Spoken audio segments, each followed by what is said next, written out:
Alhamdulillah, wassalatu wassalamu ala rasulillah. Assalamu alaikum wa rahmatullahi wa barakatuh.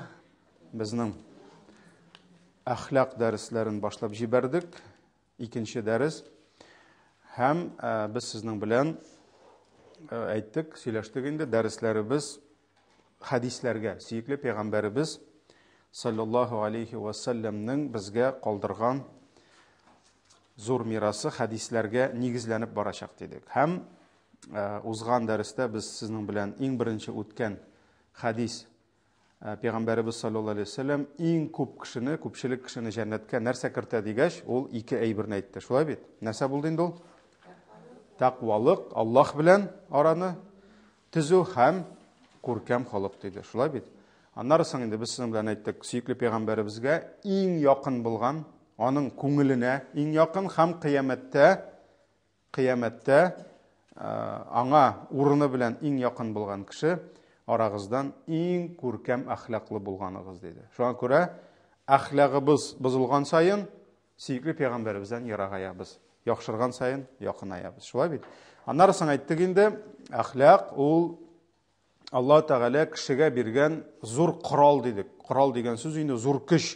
Kishilarga ta'sir etuvchi kishi dedik. Hamma hadis narsa dedik. Payg'ambar sollallohu alayhi vasallam birgizda kishilarni boylik oqshag'iz bilan kishilarni qulashlab bitira olmayashaksiz dedi. Lekin ko'rkam muloyim yuzingiz bilan, nurli yuzingiz bilan ham ko'rkam xulqingiz bilan siz ularni bilab qulashlab olashaksiz dedi. Shunga ko'ra sening kishilarga bo'lgan mol bilan bo'lgan ta'siringga qaray ko'rkam axloqing, kishilar bilan sanasha biluving, yilmaya biluving ol senga ko'proq kishilarga ta'sir etashak sening.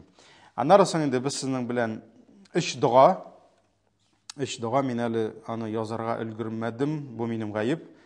Ani so'radilar endi YouTube'da da yozuvchilar bo'ldi. İnşallah ol ish duoni yozirmiz. Payg'ambar sollallohu alayhi vasallam necha ketib ko'rkam xuluq so'radi, chunki xuluqni beruvchi Alloh taolo. Ham biz to'xtaldik narsada ko'rkam xuluq kishining axloqi, adabi ol Alloh taoladan berilib turgan onun nasibi, nasib ulush degan so'z, его удел, shulaymi? Ham Alloh taolo rizqni bandalari orasida o'zi bo'lsa, axloqni da narsa naq shulay bo'la dedik. Ham menga qarata endi biz bir necha olimning so'zini keltirdik. Ham mana biz bugun boshlaymiz narsadan musulmon kishisi rizqqa nishik erishsa, axloqqa da naq shulay erishirga tegish. Ya'ni rizq yo'llari nindi bo'lsa, axloqqa erishu yo'llari da shulay bo'la. Biz rizqni nishik izlaymiz musulmonlar? Nishik izlaymiz rizqni? Rizqni izlaymiz ikki yo'l osha. Ikki yo'l. Mana har bir musulmon Alloh taolo anga yozgan rizqina ikki yo'l osha erisha. Shulay bit. Birinchisi, eng birinchi biz rizqni nishik izlaymiz? Sababga qadar biz bilamiz kim ol rizq beruvchi. Shulaymi?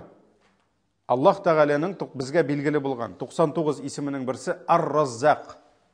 Alloh taolo rizqlandiruvchi, ham ul bandalarına rizqni o'zi beruvchi. Shunga ko'ra biz rizqni birinchi Allohdan so'raymiz. Shulaymi?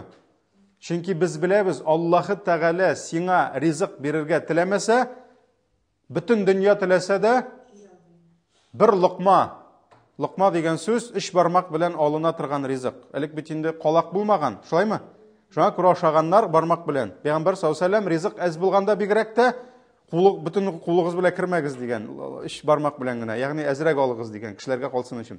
Shunga ko'ra bir luqma rizqni da senga butun dunyo jiyilsa da bera olmayacak. Agarda kim nasib etmasa Alloh taolo. Shunga ko'ra biz aytamiz: Allohumma la mani'a lima a'tayt. Mana bu zikrni o'rganigiz.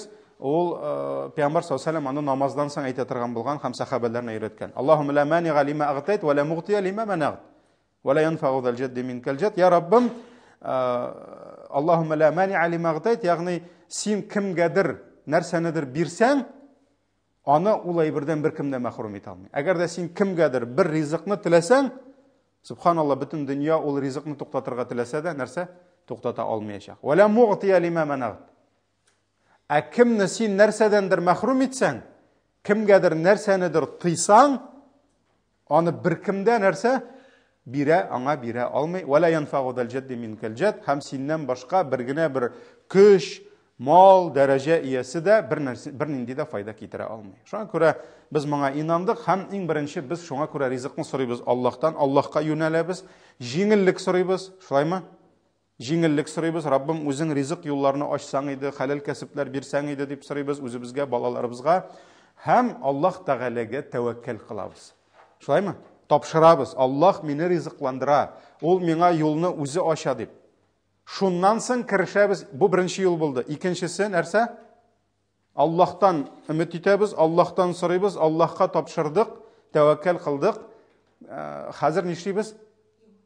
Алма пешавызыма төшме? Юк. Без ул ризыкны чыгып эзләргә тиеш. Пәйгамбәр саллаллаһу алейһи ва сәллям нәрсә диде? Кышлар иртә белән чыгып китерләр, буш карын белән кайтырлар, тулы карын белән ди. Ягъни сәбәп, кәсеп, кеше эзләргә тиеш ризыкны. Фа иза кудиятис салату фанташиру фил ард. Җомга намазының азанын ишетсәгез, калдырыгыз бөтен сәүдәне диде. Ирләргә харам. Икенче азаннан соң бетте. Син килергә тиеш, син җомгада булырга тиеш. Бу синең өчен хәерле, ләкин фа иза кудиятис сала. Әгәр дә намаз укылган икән, булды, бетте, бүген эшләргә ярамый дигән әйбер бармы? Фанташиру фил ард. Таралыгыз, барыгыз, бар базардан килдеңме, бар кит базарыңа. Заводтан килдеңме, бар заводыңа. Басудан килдеңме, ташлап басуыңа, бар комбайныңа. Фанташиру фил ард вабтагу мин фадлиллах. Һәм Аллаһның сезгә булган байлыкларын, ризыкларын эзләгез диде. Эзләгез. Көтеп ятыгыз димәде. Шуңа күрә икенчесе, без ризыкны эзлибез.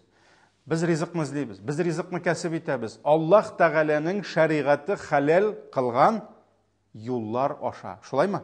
Allah өйрәткән юллар аша. Чөнки харам белән кемдер, мәсәлән, бурда хезмәт итә.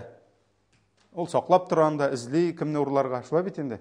Шуңа күрә ул хәлал юл түгел. Хәлал юл белән излибез. Менә нәкъ шулай әхлакны да мөселман изләргә тиеш. Ике юл аша. Беренчесе ризыктагы кебек. Әхлакны бирә Аллаһ кына. Кемне Аллаһ күркәм хылыктан мәхрүм итсә, аңа беркем дә ул күркәм хылыкны бирә алмый.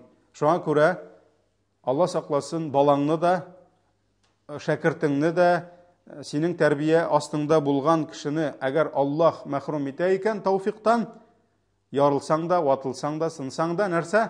Син аңа ул тауфикны, Аллаһ алган тауфикны бирә алмыйсың. Шуңа күрә беренчесе әхлакта да Аллаһ Тәгаләдән сорыйбыз. Аллаһ Тәгаләдән сорыйбыз. Пәйгамбәр саллаллаһу алейһи ва сәллям ничек сораган кебек, безгә күркәм хылык бирсәң иде, яман хылыктан сакласаң иде, күркәм хылыкны син генә бирә аласың, һәм яман хылыктан син генә саклый аласың дип, без Аллаһтан сорыйбыз, Аллаһ Тәгаләгә өмет итәбез. Ләкин сорап утыру гына җитәме хылыкта? Ризык кебек.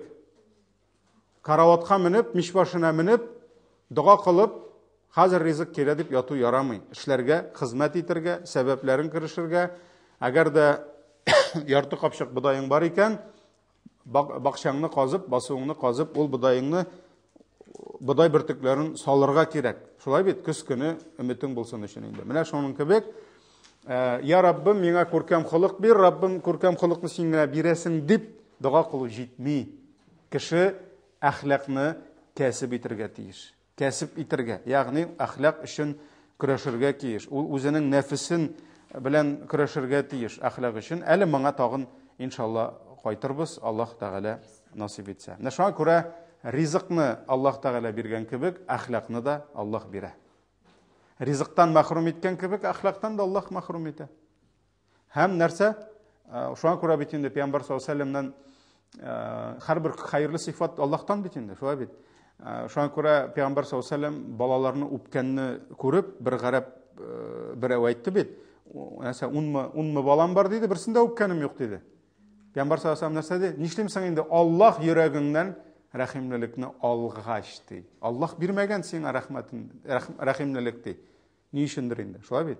Шуңа күрә әхлакны Аллаһтан сорыйбыз һәм әхлакны кәсеп итәргә кирәк. Аның өчен аны өйрәнергә кирәк. Ни өчен без әхлак дәресләрен башладык? Чөнки әхлакны белмичә, ничек аны, каян аны кәсеп итәсең? Шуңа күрә нинди ул әхлак, нәрсә ул әхлаксызлык, менә булар бөтенесен өйрәнеп, үзеңне җиңеп, әле аның турында сөйләшербез хәзер иншалла.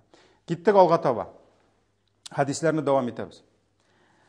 Алдагы хадис безгә Абу Дарда, бу инде иң күп уразалар тотучы, иң күп тәһаҗҗүдләрдә торучы, иң шундый зәһид дип әйтәбез инде, аскет, дөньяга кызыкмаучы һәм безгә шактый хадисләр ирештергән Абу Дарда, аның әле хатыны бар, Умму Дарда, шулай бит.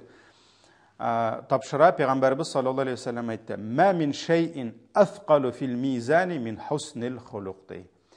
Кыямәт көнендә ди, мизанда, үлчәүдә, изгелекләр үлчәүендә инде, күркәм әхлактан да авыр йөк булмас ди.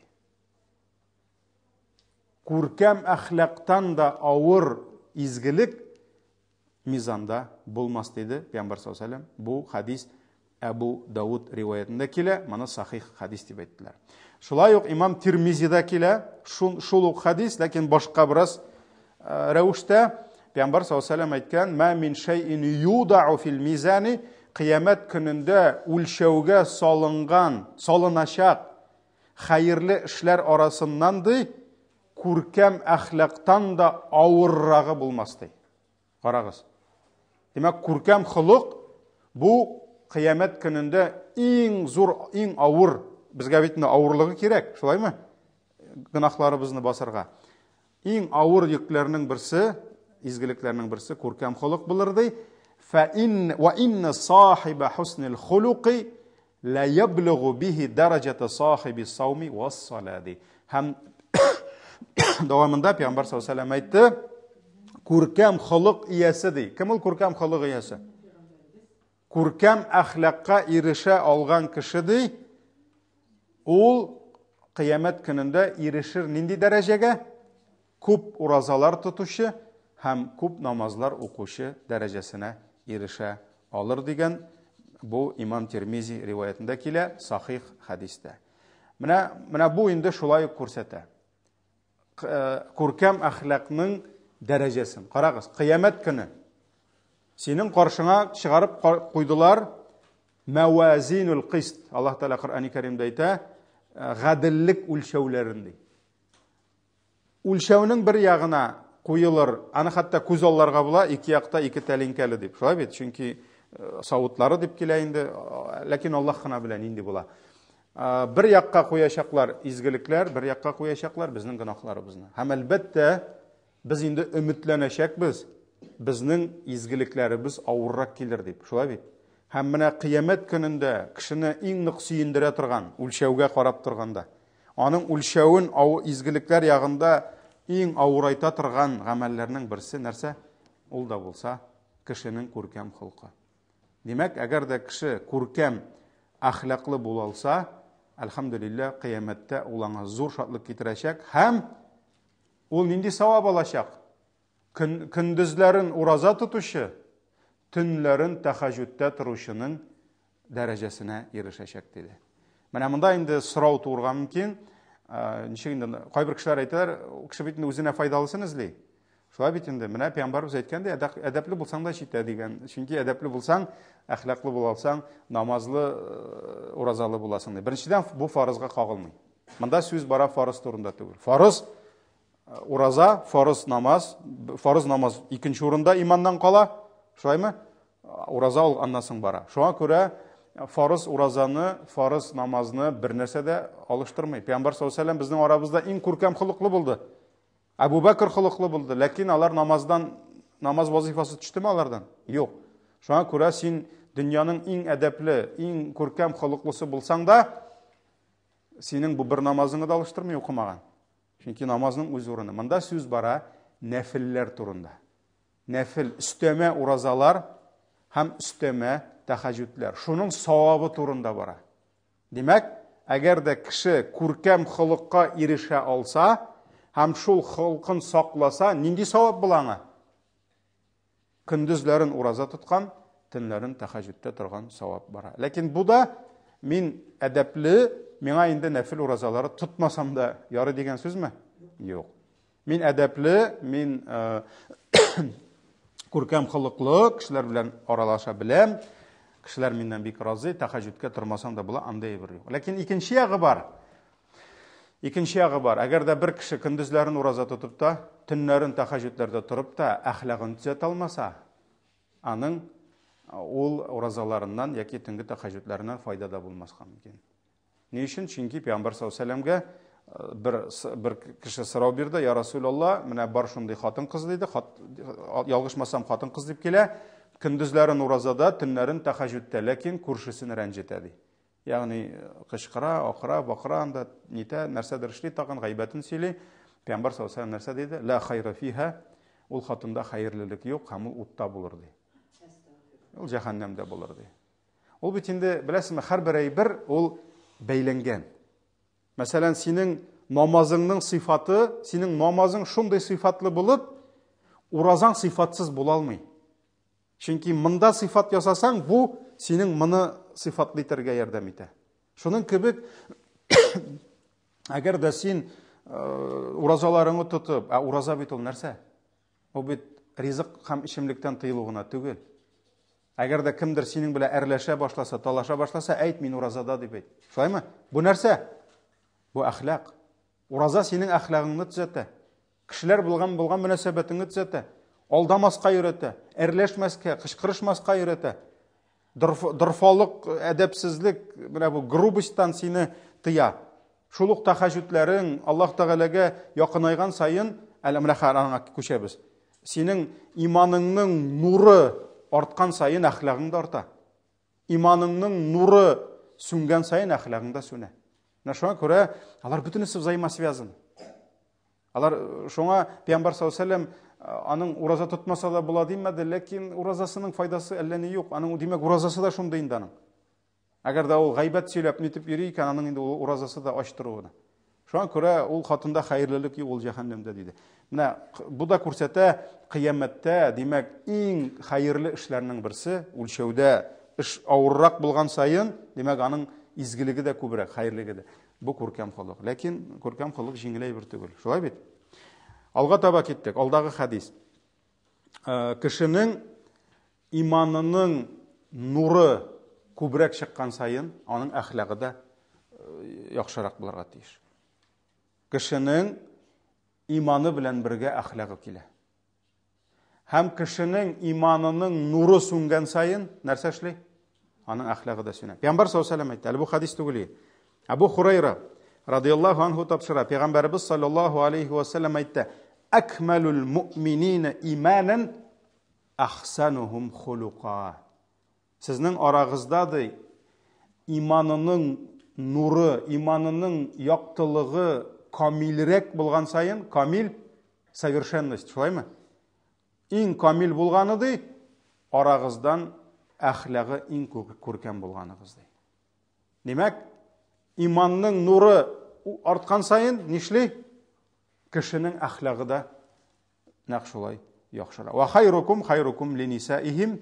Һәм Пәйгамбәр саллаллаһу алейһи әйтте, арагыздан иң яхшыгыз ди, үзенең хатыннарына карата, ягъни гаиләсенә карата иң яхшы булганыгыз диде. Бу Тирмизи риваятендә моны хасан сахих хадис дип әйттеләр.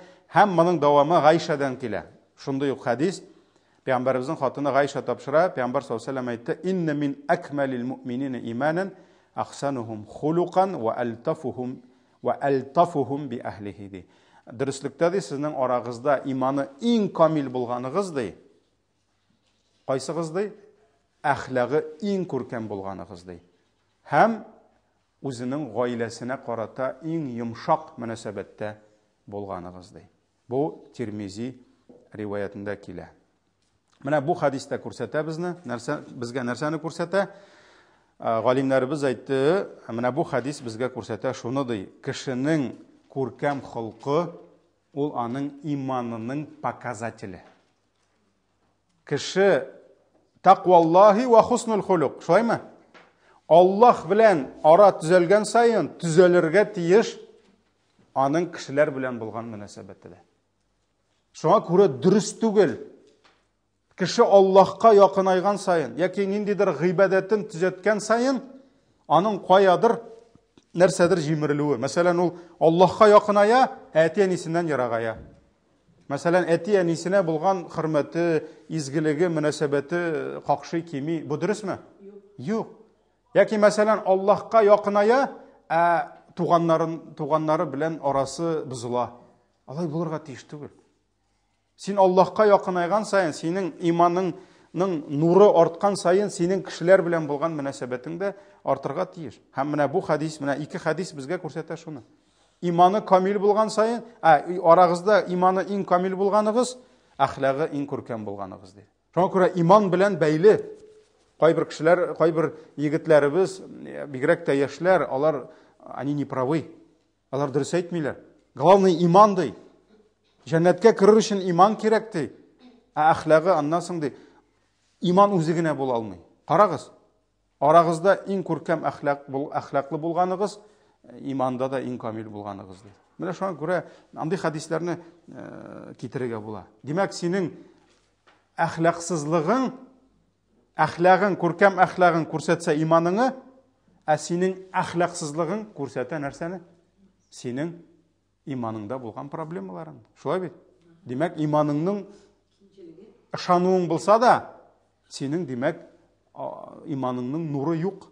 Иманыңның нуры сүнгән сайын нәрсә? Керосин лампасында ут бар, ләкин пияласы пычрак. Шулаймы? Уты бар аның, кушып та карыйсың, арта, нуры чыкмый. Чөнки нишләргә кирәк? Пияласын алып сөртергә кирәк. Менә шуның кебек нуры юк. Һәм менә бу әйбер бик хикмәтле әйбер, чөнки аннан соң бит әле Пәйгамбәрбез саллаллаһу алейһи ва сәллям дагын арабызда иң камил иманлысы һәм иң күркәм әхлаклысы. Шулай бит? Иманы иң ныгы, камил һәм шулай ук шул ук вакытта әхлагы да иң хәерлесе. Һәм ва хыярукум линисаихим диде, һәм арагызда иң хәерлегез ди, үзенең гаиләсенә булган иң хәерле булганыгыз диде. Хайрукум ли әһлихи ва ана хайрукум ли әһли диде. Икенче бер хадистә Пәйгамбәр саллаллаһу алейһи ва сәллям арагызда иң хәерлегез үз гаиләсенә хәерле булганыгыз, һәм мин сезнең арагызда үз гаиләмә иң хәерле булганым диде. Менә шуңа күрә монда инде кем менә шушы гаиләсенә карата кирәк вакытта сабырлы булса, кирәк булса, йомшак хылыклы булса, ул бит инде бар кешеләр, мәсәлән, шит кешеләр белән ул шундый ничек әйтергә, шундый әдәпле, шундый фирештә балчыгы, елмаеп кына торый. Бүтән кеше аның исемен әйтсәләр, о, бу шулмыни? Машалла, шундый әдәпле ул, шундый өенә кайтса инде отрывается. Әйләнә нигә.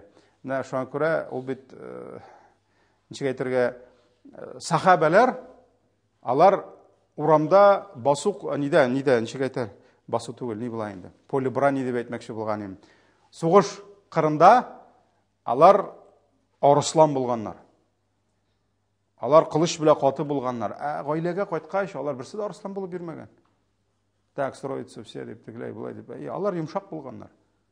Шуңа күрә Гомар ибн Хаттаб мысын кайсы әйткән, урамга чыксаң арыслан бул, өйгә кайткач куян бул дигән йомшак. Шуның кебек, бездә киресенчә. Ул урамда арыслан булып йөри алмый, берсе аның башына сугачак, берсе артына тибәчәк.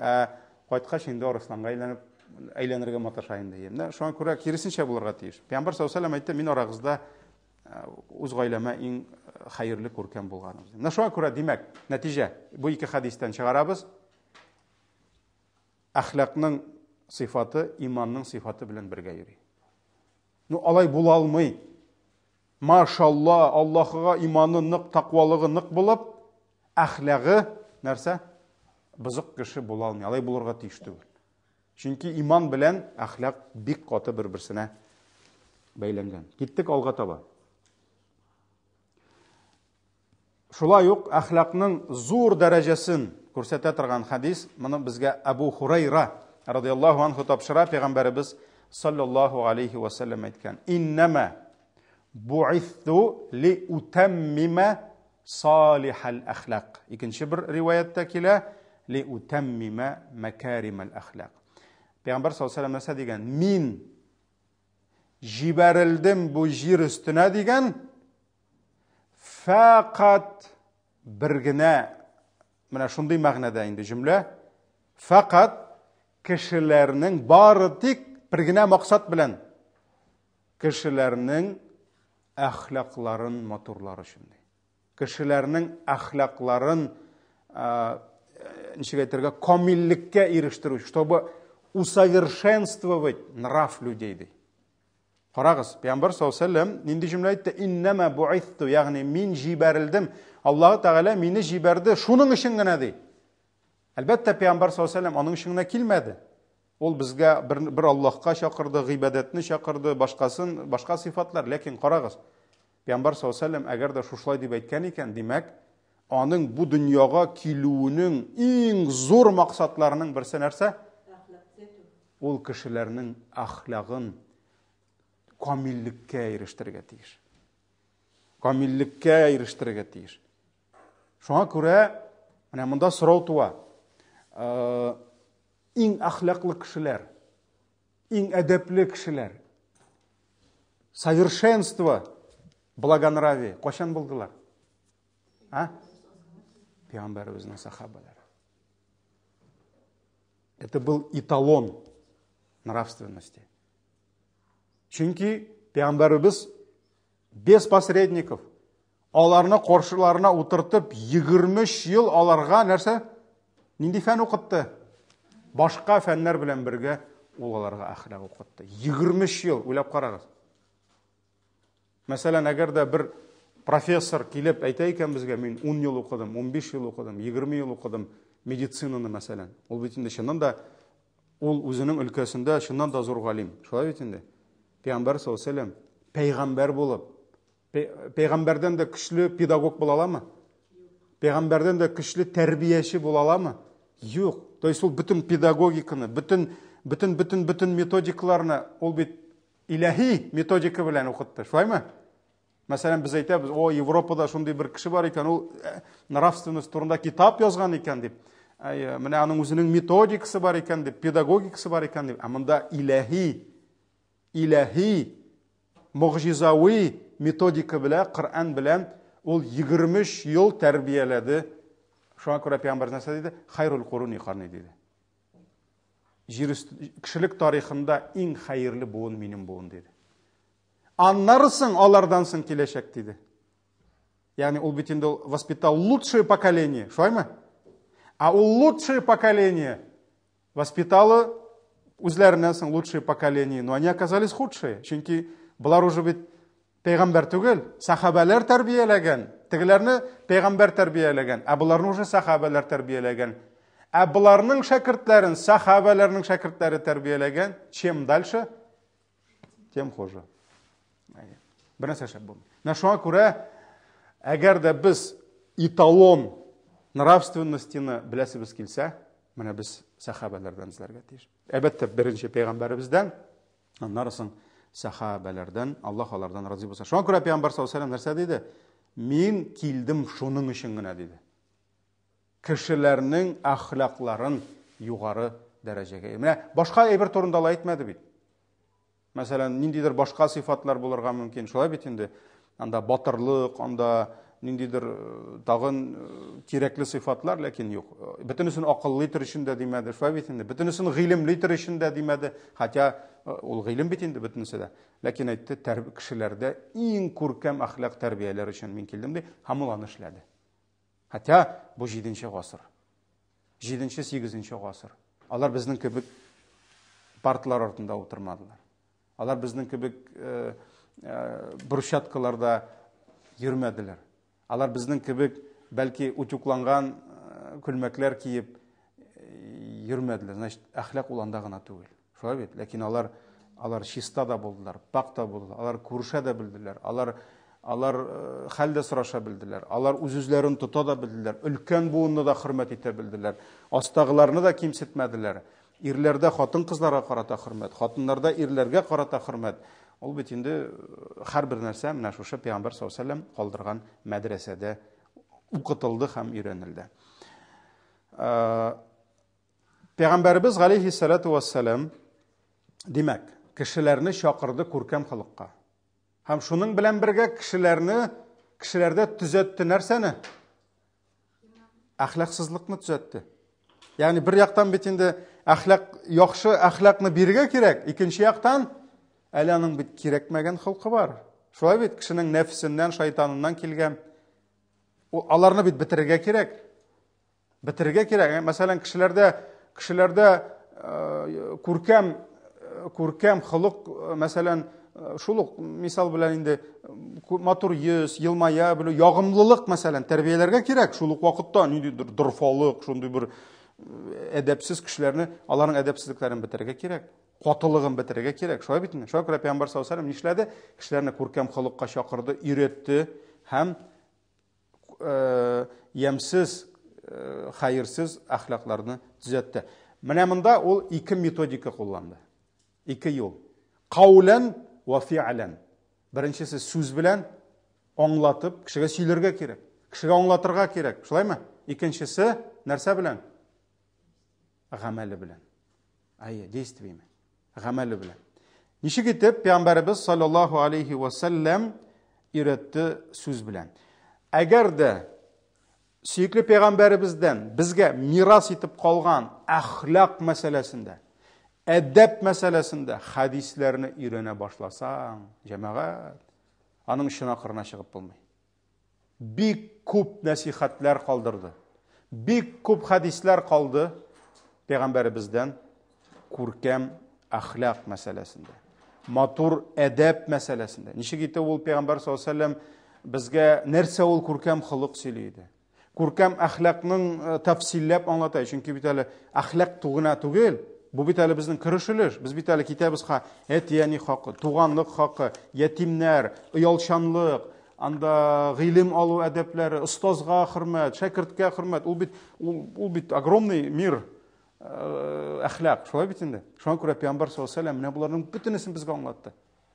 Кеше ничек күрешергә тиеш, кеше ничек елмаярга тиеш, кулны ничек сузырга кирәк, кулың синең нинди булырга тиеш. Кылыч тотканда кебек түгел. Кайбер кеше белән исәнләшәсең дә ярты көн кулың сызлап йөри. Ул егетлек түгел. Егетлек әнә сугыш кырында, автомат тоткач, кылыч тоткач, дошманга каршы. Монда син үзеңнең дустың белән күрешкәндә кирәкме? Җиязрәк кешеләреңне. Әйтәм бит, кайбер кеше ярты көн кулын ышкып йөргән мөмкин ул. Менә шуңа күрә Пәйгамбәр саллаллаһу алейһи ва саллям аңлата иде. Аннан соң әхлакның, менә карагыз. Иң якыныгыз миңа кыямәттә кайсыгыз була? Иң әдәплегез, иң әхлаклыгыз. Моны ишеткәч бит инде сахабаларның нинди буласылары килде? Иң әхлаклы буласылары килде. Чөнки Пәйгамбәрне яраталар иде. Һәм безнең дә шулай булырга тиеш. Без моны ишеткәч, карале, минем буласым килә Пәйгамбәребезгә иң якын дип. Без әхлагыбыз өстендә эшләргә тиеш.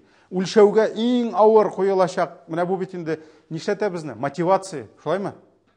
Бу безне мотивировать итә, бу безне тарта, дулкын итә, химмәтебезне күтәрә. Менә шулай итеп Пәйгамбәр саллаллаһу алейһи ва саллям хәтта җәннәттә, ахирәттә нинди дәрәҗәләр әзерләнгән күркәм әхлак ияләренә, менә булар бөтенесе дә Пәйгамбәребезнең насихатларында, Пәйгамбәребезнең сүзләрендә. Икенчесе үрнәк. Үрнәк. Шулай бит, сүз сөйләү генә җитми. Хәтта гарәпләрдә шундый әйтем бар, 1000 матур сүз сөйләп йөрүчегә карый бер үрнәк күрсәтүче хәерлерәк ди. Шуңа күрә личный пример. Һәм кемгә хәтта синең сүзең ирешмәсә дә, аңа ирешә синең нәрсәң? Синең әхлагың ирешә. Синең үз-үзеңне тотышың ирешә. Кеше сиңа карый да, кем бу ди? Кем бу ди? Ул үзен нигә шулай матур тота ди? Нигә ул үзе шул хәтлек әхлаклы ди?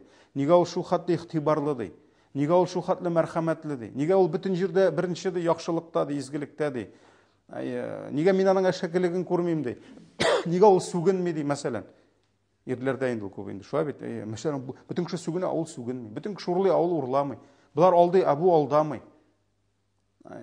Булар гайбәт сөйлә, бу сөйләми, бу беркемне шәйнәми, беркем. Ул әдәп, ул кешенең үз-үзен тотышы, үрнәк, шулай бит инде. Һәм әлбәттә Пәйгамбәрбез саллаллаһу алейһи ва саллям беренчедән кешелек тарихында аннан әдәпле, аннан күркәм хылыклы кеше юк. Аның әдәп, әхлак дәрәҗәсен хәтта кем билгеләде, нинди дәрәҗәдә? Аллаһ Тәгалә. Һәм нәрсә диде? Ва иннәка ла'ала хулуқин азим. Калам сүрәсе 4-нче аят. дөреслектә син бүйек әхлак иясе диде. Ты обладаешь великим нравом диде. Шуңа күрә Пәйгамбәр саллаллаһу алейһи ва сәллям ул әдәп әхлак иясе иде. Һәм ул үзенең һәрбер хәрәкәте белән кешеләргә күрсәтте, ничек буларга тиеш мөселман. Саад ибн Хишам ибн Амир Айша янына килә. Кем ул Айша? Пәйгамбәребезнең саллаллаһу алейһи ва сәллям хатыны. Һәм мин аңа килеп әйттем ди, я уммул муъминин, эй муъминнәрнең анасы, ахбирини би хулуqi Расулиллаһ саллаллаһу алейһи ва сәллям. Миңа ди Аллаһның илчесенең холкы турында сөйләле ди. Каким был нрав? Расскажи мне, каким был нрав посланника Аллаһа саллаллаһу алейһи ва сәллям. Сөйләле ди. Ягъни нинди аның әхлакый сыйфатлары бар иде. Қалет, һәм ул миңа әйтте ди, кана хулуqуһу ал-Qur'ан ди. Аның холкы Коръан иде ди. Его нравом был Коран ди. Ама тaqra'ul Qur'an, алла Коръан укымыйсыңмы ди? Аллаһ Тәгалә әйтте ди, ва иннака лa'ала хулуqin азим дип әйтте ди. Аллаһ Тәгалә әйтте, дөреслектә син иң бүйек әхлак иясе дип әйтте ди. Бу хадис имам Ахмад риваятында килә, аны галимнәребез сахих дип әйттеләр. Һәм Ибн Касир аның инде үзенең тәфсире бар. Ул нәрсә дип әйтә? Пәйгамбәребез саллаллаһу алейһи ва сәлләмгә Аллаһ Тәгалә Коръан өйрәткән әхлакны кертте ди. Аны кем тәрбияләде? Пәйгамбәрне кем тәрбияләде? Аны ни өчен ул иң хәерле, иң әдәпле, иң, чөнки аның укытучысы иң хәерле укытучы. Аны Аллаһ тәрбияләде. Шулай бит? Аллаһ Тәгалә тәрбияләде аның әхлагын, аның холкын. Ул тәрбияләде алга таба сахабаларны. Менә шуңа күрә Коръанның бүтән әхлагын Аллаһ Тәгалә салды кемгә? Сөекле пәйгамбәребезгә саллаллаһу алейһи ва сәллям. Шуңа күрә кешеләр Коръанның мисалын, мисал, рәвешен, шәкелен, формасын нинди буларга тиеш күрделәр сөекле пәйгамбәребездә саллаллаһу алейһи ва сәллям. Шуңа күрә пәйгамбәребез ул нәрсәдер эшләгән икән, димәк аның бу эше нәрсә? Бу Коръан. Пәйгамбәребез елмайган икән, бу Коръан. Пәйгамбәребез кемнедер әрләгән икән, бу Коръан. Пәйгамбәр саллаллаһу алейһи ва сәллям кемнедер мактаган икән, бу Коръан. Кемнедер ырышкан икән, бу Коръан. Утырган икән, бу Коръан. Йөри икән, ул Коръан. Ягъни һәрбер хәрәкәте, аның һәрбер эше, гамәле ул нәрсә булды? Ул Коръан булды. Булсынмы ул аның әхлакый үз сыйфатлары, ялчанлык мәсәлән, батырлык мәсәлән, юмартлык мәсәлән, йомшак холыклылык мәсәлән. Булар бөтенесе дә Коръан булды. Коръан булды. Һәм менә монда инде әйдәгез, сөекле пәйгамбәребезнең саллаллаһу алейһи ва сәллям кайбер шәхси әхлакый сыйфатларын күрсәткән берничә генә хадискә тукталып китик. Аның беренчесе инде Имам Бухари һәм Муслимда килә. Сахих хадис. Бу хадисне безгә Әнәс тапшыра. Әнәс, кем ул Әнәс? Әнәс ибн Малик, сөекле пәйгамбәребезнең өендә аңа хезмәт иткән менә шушы яшь егет малай булып килгән. Чөнки Мәдинәгә күчкәч, Пәйгамбәр саллаллаһу алейһи ва сәллям аны бит инде сахабалар, ансарлар сагынып көттеләр. Һәрберсе аны ниндидер күчтәнәч, бүләк белән каршы алды. Ләкин Әнәснең әнисе менә шушы кадерле улын аңа бүләк итте. Менә минем улым, мин аны сиңа бүләк итәм, ул сиңа хезмәт итсен диде. Менә иң зур бүләкне ясады инде. Шулай бит? Һәм Әнәс ибн Маликтән бик күп сөекле пәйгамбәребезнең шәхси тормышы, идәге тормышы белән бәйле бик күп хадислар килә. Әнәс ибн Маликтән. Һәм Әнәс ибн Малик радиллаһу анһу тапшыра, "Хадимту Расулаллаһи 10 синина", мин ди 10 ел сөекле пәйгамбәребезгә хезмәт иттем ди. 10 ел ул аның белән яшәгән. Уйлап карагыз. Кешене күреп буламы 10 елда бергә яшәп? Һә? Буламы? 10 ел бит инде ул. Һәм 10 елда кешенең ниндидер кимчелеге чыгарга тиешме? 10 көндә чыга, шулаймы? Әйе. Менә 10 ел мин ди хезмәт иттем аңа ди. Фама кала ли уффин катти. 10 елда аның миңа бер мәртәбә уф дип әйткәне булмады ди. Нәрсә уф? Уф. Шулаймы? Яғни бір тапқыр ризасызлық білдіргені. Уф деген сөзіні менің аның аузынан ешіткенім. 10 елда не один раз, нешек болайынды ол? Не один раз не сарып алса. Шулаймы? Біліп қара, 10 елда. Ол бет ғайла хожасы ғана болмады, тыныш қана ғайласын ғана қарап, ол зор жетекші болды. Аның проблемалары болды ма? Біздің оқылыбызға сыймаған сынаулар келді аңа. Біріміздегі ол сынауларны көтер алмас едік. Пейғамбар көтерген сифат. Хатыны ауыртқанда, Пейғамбар саллаллаху айтты, әгер де біздікі ауыртса, біздікі көбірек ауырта дейді пейғамбарларынікі. Алардың хатта башлары ауыртса да, біздікінен көбірек ауыртты. Çünkü ол пейғамбар, это другой уровень. Шулаймы? Аларға келген сынауының бір үлішігіне келсе де, біз сынар едік. Шуңа күрә Аллах рахимлі, Аллах ғаділ, ол бізге андай сынауны бермей. Міне, шуңа қарамастан, қарағыз, 10 елда аузынан бір уф деген сөз ешіткеніміз болған. وَلَا قَالَ لِشَيْءٍ فَعَلْتَهُ لِمَا فَعَلْتَهُ. Хам біргіне бір тапқырда меңа дей, нәрсенедір ішлегенім үшін неге ішледің деп айтмады дей. Ты почему так сделал деп айткені болмады дей. Қарағыз, 10 елда لِمَا فَعَلْتَهُ. وَلَا لِشَيْءٍ لَمْ أَفْعَلْهُ لَا فَعَلْتَهُ. Хам біргіне бір мен нәрсенедір ішлемей қалдырсам, кішінің кемшілігі бола бітінде. Қошқаннан отырға мүмкін, ол тілегенше ішлемеске мүмкін. Шулаймы? Біргіне бір мәртебеде мен нәрсенедір ішлемесем, неге ішлемедің деп айткені болмады. Қарағыз, Пейғамбар саллаллаху алейхи ва салламның әхлағы, аның құлқы. وَكَانَ أَحْسَنُ النَّاسِ خُلُقًا. Ол дей кішілер арасынан да ең көркем әхлақлысы еді. Андан да әхлақлы кіші жоқ еді. وَلَا مَسَسْتُ خَزًّا وَلَا حَرِيرًا وَلَا شَيْئًا كَانَ أَلْيَنَ مِنْ كَفِّ رَسُولِ اللَّهِ صَلَّى اللَّهُ عَلَيْهِ وَسَلَّمَ. Мен де өз ғұмырымда да сүйікли пейғамбарыбызның ұш түбінен де йымшақ, ефек тұтқаным. Анда башқа нендейдір материал тұтқаным болмады. Анның қолынан да йымшақты тұтқаным болмады. Қарағыз, Пейғамбарыбыз саллаллаху алейхи ва салламның кішіге болған хұрметі, аның мәрхәметі хатта қолына шыға тұрған болған. Шулаймы? Ол да отын ярған. Ол да қылыш тұтқан. Ол тұтқан флангыны башқалар тұта алмаған соғыш қырында. Ләкин кіші біле көрішкенде, менің аннан да йымшақ ефек нежный тұтқаным болмады аның қолы кебек деген. Яғни аның жүрегіндегі мәрхәметі кіші біле көрішкенде қолына шыға тұрған болған. وَلَا شَمَمْتُ مِسْكًا وَلَا عِطْرًا كَانَ أَطْيَبُ مِنْ عَرَقِ رَسُولِ صَلَّى اللَّهُ عَلَيْهِ وَسَلَّمَ. Һәм сүйіклі пейғамбарыбыздан келген хуш истен де хушырақ, көңілге ятышлырақ, менің біргіне бір хушбуй, біргіне бір мискта иснегенім болмады. Яғни сүйіклі пейғамбарыбыздан тәмнис келе тұрған болған. Тәмнис келе. Хатта аның тирінен, ансы мұғжиза енді бір. Сүйіклі пейғамбарыбыз бір вақыт йоқлап ятқанда, уянып кетсе, кімдір аның мында маңғайынан аққан тирін жия. Нәрсе дейсің сен дегеш, біз де шушы сенің тиріңі де ислимайға қошабыз де. Хам ислимай яқшыра тағанда де. Ол мұғжиза айндансы. Пейғамбарымыздың шешін алғандар, шешін, мәселен, балалар ауырғанда, аның шешін суға салып тұрғандар да, зәмзәм суынамы, шуны ішірткендер. Пейғамбарымыздың аның бүтін әйбірсі, түкірігі де, бүтін ние де, шеші де, бүтінсі бәрекет болған. Ол бүтіні біреугіне Аллах Тағалаға берген. Шуңа көрә аның біздегі, мәселен, простой кіші бітінде юынмаса, мәселен, анда керек вақытта дезодорантын нейін сүртмәсә, кішіден нендей келе башлай? Тирisi, көңілсіз ес келе башлай. Шолай Пейғамбарымыздан андай ес болмаған.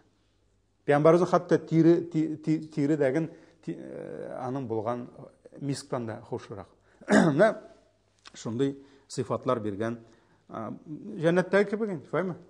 Жәннәттә дә кеше ашағаш, ашағаны шығашақ тир белән. Тир орнына нәрсә була? Ул шундай хуш, шундай тәмле ис булачак. Менә бу Пейғамбар саллаллаху алейхи ва саллям турында кем әйтте моны? Qaysı sahabi? Әнәс. Әнәс радияллаху анху айтты мұны. Шулай yok Buxari тапшыра Абу Исхақтан. Һәм Абу Исхақ бу инде табигыйннардан әйтә, мин ди Барра ибн Азибның, сахабаның шундый сүзләрен ишеттем ди. Кана Расулуллаһ саллаллаһу алейһи ва саллям ахсанун наси ваҗхан ди. Сөйкле пәйгамбәребез ди кешеләр арасында ди иң күркәм йөзле булды ди. Аның йөзе Пәйгамбәр саллаллаһу алейһи ва саллямның бик матур булган. Ул шундый якты, шундый нурлы булган йөзе. Кайбер кешеләр инде гарәпләрне кара дип уйлыйлар бит инде. Алар аппак. Алар безнең кебек ак. Бигрәк тә алар, ул мәсәлән Судан, Эфиопиялар, алар кара булырга мөмкин. Шулай бит инде. Мәсәлән күп кенә гарәпләр алар ак. Шуңа күрә кемдер гарәп дигәч, гарәпләрне белмәгән кешеләр инде аларны кара дип уйлый. Пәйгамбәр саллаллаһу алейһи ва саллям аппак йөзле булган. Якты йөзле булган. Ләкин аның йөзе бик матур булган. Ва ахсанун наси хулуқан. Аның ул иң күркәм йөзле иде. Ул иң күркәм әхлаклы иде. Лейса бит тавилил баин вала бил qasir ди. Ул артык узун да булмады ди. Артык кыска да булмады ди. Ягъни урта буйлы булган. Шулай бит инде. Бу аны сыйфатлы инде. Һәм бу хакта менә сөйкле пәйгамбәребезнең аның йөзе нинди булган, аның кулы нинди булган, аның йөреше, походкасы нинди булган, ул ничек елмайганда ничә теше күренгән.